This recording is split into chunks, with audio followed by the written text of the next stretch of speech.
好，来，乡亲啊，继续要来讲这个三级的警戒，虽然来延长，也毋过指挥中心讨北一寡防疫的措施。明仔载开始，餐厅会当有条件开放2点来用餐，但是都惊这个疫情会阁亮起来。目前除了澎湖县之外，全台湾各县市拢无要开放2点来食食。台中市即摆有真侪餐饮的业者是硬经硬动。 租金甲人事的压力拢真沉重，都是希望会当早一日来解放。一直有烧肉便当的外送订单，店内嘛有真侪消费者一直来，规间店无闲试试。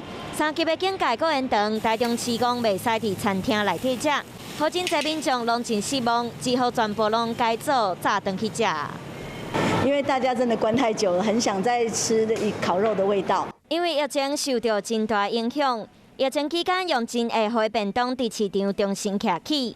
对台中市政府伫严重的疫情坚持袂使伫餐厅食的政策嘛表示支持。